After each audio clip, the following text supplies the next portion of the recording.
Hey there guys, so Dillian Whyte has tested positive for a banned substance in the lead up to his fight with Oscar Rivas. He was subject to extensive VADA and UCAD testing prior to the bout, yet he tested positive and the fight was allowed to continue and go ahead. Now he failed the test 3 days before the fight, so Dillian Whyte was informed, Matchroom were informed, and everyone seemed to know what was going on, yet the fight still went ahead.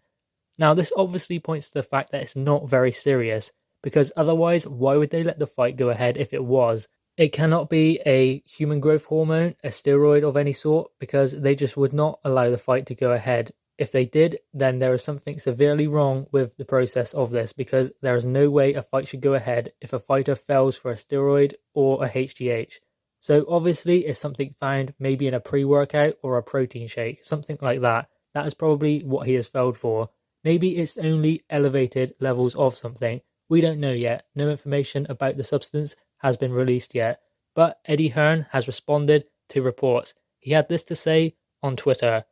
Both Dillian Whyte and Oscar Rivas were subject to extensive VADA and UCAD testing for their bout. Both fighters were cleared to fight by both bodies and the British Boxing Board of Control.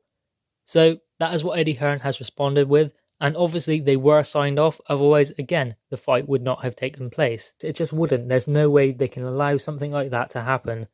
And I guess another question is, what will happen with the WBC rankings now? Because obviously Dillian Whyte has fought long and hard to be mandatory in the WBC. And now all of a sudden, we have this hanging over him. So, I mean, they must know about it. They should have been informed. They are the governing body involved with this fight. I mean, it was a fight for the interim WBC world title, so there's no way they wouldn't know about it. They should have been informed. So, can they stricken Dillian Whyte from their rankings? No, not really, because they allowed the fight to go ahead. Will they try? Possibly. It just all comes down to what Dillian Whyte actually failed for and why the fight was allowed to go ahead if it is something serious.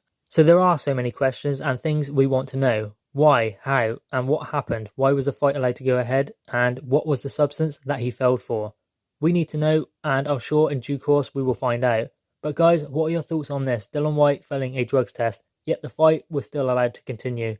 Drop your thoughts in the comments below, click the thumbs up, and subscribe if you are new, and have a good rest of your day. Adios.